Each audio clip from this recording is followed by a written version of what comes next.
உலகத்துல இருக்க நிறைய பேருக்கு ஆக்சுவலா ஒரு மேக்னெட் எப்படி ஒர்க் ஆகுதுன்னு தெரியாது. வாங்க இந்த வீடியோல பார்ப்போம்.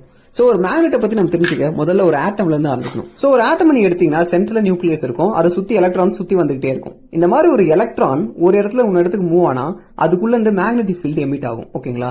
சோ இது எப்படி நம்மளுக்கு நல்லா தெரியும்னா, ஒரு காப்பர் ஒயர்ல நம்ம கரண்ட்டை பாஸ் பண்ணும்போது கூட அந்த காப்பர் ஒயர் மேக்னெட்டா மாறும். இதுக்கு காரணம் அந்த காப்பர் உள்ள ஓடிட்டு இருக்க எலக்ட்ரான்ஸ் வந்து மேக்னெட்டிக் ஃபீல்டை ப்ரொடியூஸ் பண்ணுது.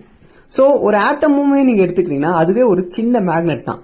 ஏன்னா அந்த ஆட்டம்குள்ள மூவ் ஆயிட்டு இருக்க எலக்ட்ரான்ஸ் வந்து அந்த ஆட்டம்ல இருந்து ஒரு மேக்னெட்டிக் ஃபீல்டை ப்ரொடியூஸ் பண்ணுது. ஆனா அப்படி பார்த்தா உலகத்துல இருக்க எல்லா பொருளுமே மேக்னெட்னு சொல்லலாம் இல்லையா? ஏன்னா எல்லாமே ஆட்டமா தான் இருக்கு. இந்த இடத்துல ஒரு மேக்னெட்டோட பர்டிகுலர் ப்ராப்பர்ட்டி வருது. ஒரு மேக்னெட் எடுத்தீங்கன்னா அதுல ஒரு சைடு ஃபுல்லா நார்த் போல் ஃபேசிங்கா இருக்கும், இன்னொரு சைடு ஃபுல்லா சவுத் போல் ஃபேசிங்கா இருக்கும் இல்லையா?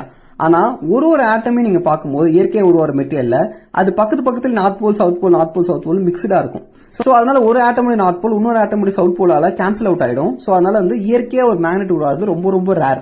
ஆனா இந்த சமயத்தில் நம்ம வெளியே இருந்து ஒரு பவர்ஃபுல்லான மேக்னெட் எடுத்துட்டு வந்து இந்த சாதா மெட்டீரியல் மேல அப்ளை பண்ணோம்னா இந்த வெளியே இருக்க மேக்னெட்டிக் ஃபீல்டோட எஃபெக்ட்னால அந்த மெட்டீரியலுக்குள்ள இருக்க எல்லா ஆட்டமும் நார்த் போல் சவுத் போல் கரெக்டா அலைன் ஆயிட்டு அதுவுமே மேக்னெட்டா மாறிடும்.